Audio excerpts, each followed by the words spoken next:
Hello, aujourd'hui je te retrouve pour te parler d'une chaise. Ne fuis pas, ça va être très intéressant. Cette chaise appartient à l'entreprise Tonnet et elle est créée en 1859. C'est une entreprise qui va se spécialiser dans le bois de hêtre courbé qu'on appelle bois cintré à la vapeur. C'est des termes très techniques, mais retiens, qui font du bois. Ils sont installés en Autriche, à Vienne, qui est très célèbre à l'époque pour deux marchés. Le marché à destination de la cour officielle d'Autriche et un marché beaucoup plus international.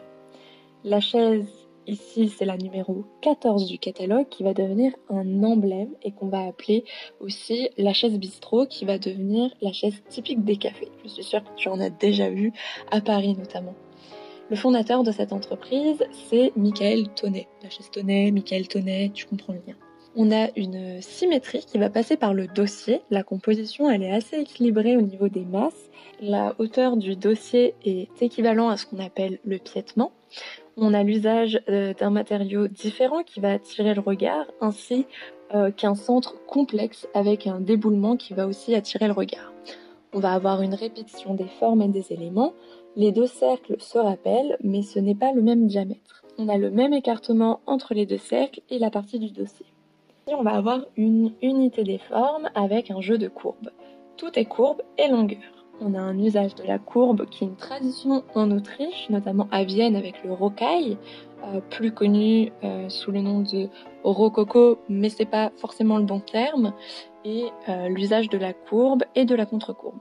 On a une unicité dans l'épaisseur des éléments, ce n'est pas que de la tige de hêtre ici.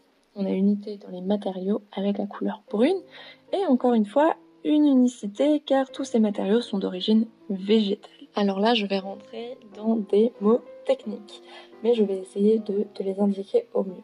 Là, je vais te parler de la partie basse du siège, notamment le piétement avec les pieds et l'entretoise qui relie les pieds. C'est un renforcement en fait qui permet d'éviter que les pieds s'écartent et que du coup tu tombes quand tu t'assois sur la chaise.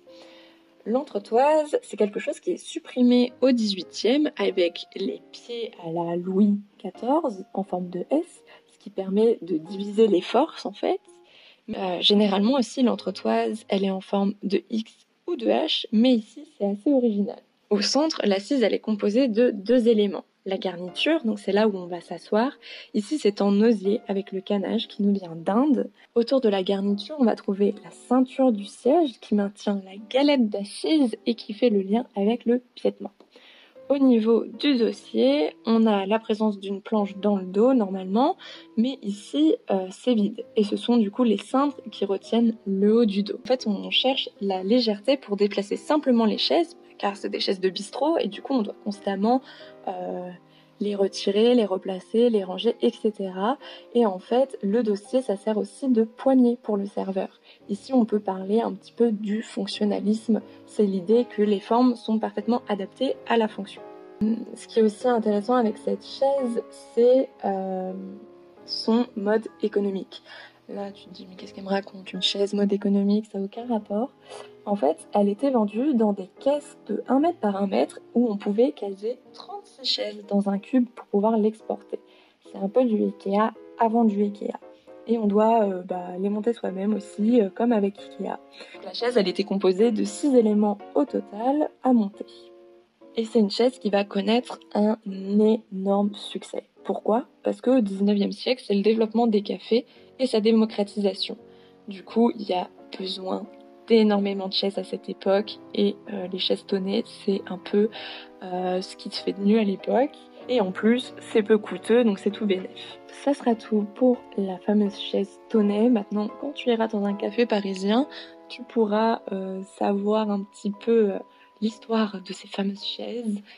J'espère que tu as pu en apprendre plus et je te retrouve demain pour une nouvelle œuvre.